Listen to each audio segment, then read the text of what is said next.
Quando se fala em dentes anteriores e inferiores, lógico que a gente precisa saber as características individuais de cada dente especificamente, né?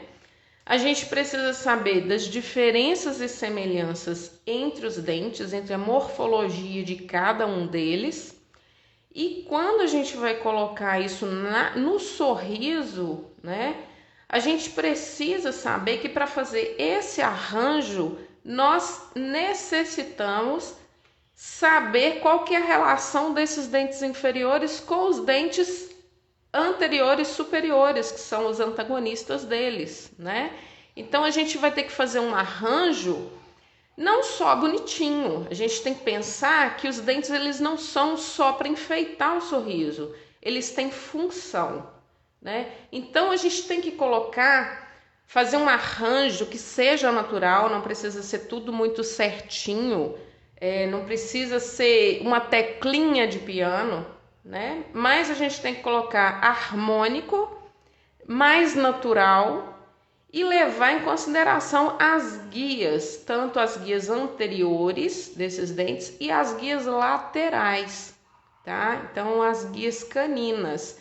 Então, a posição de cada dente inferior vai ter uma relação direta com a posição dos dentes superiores.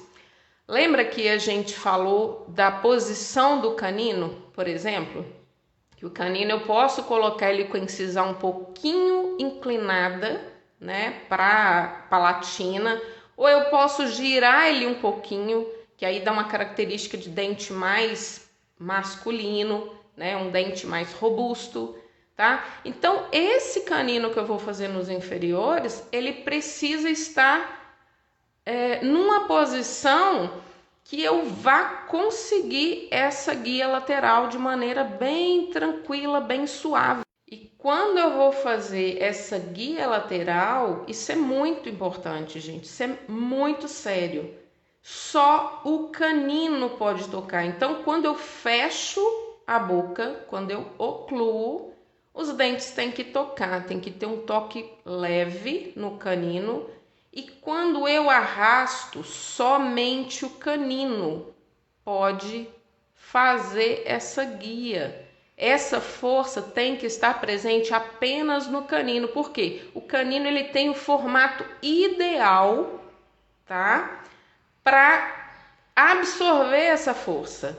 Então a gente vai desocluir todos os outros dentes. Se eu tiver uma desoclusão não no canino, se eu tiver toques prematuros ou interferências em outros dentes, nos premolares, por exemplo, ou no molar, né, ou no lateral, principalmente no lateral, esses dentes eles não foram feitos para suportar essa carga, né? Essa carga lateral, ela tem que ficar apenas no canino, tá?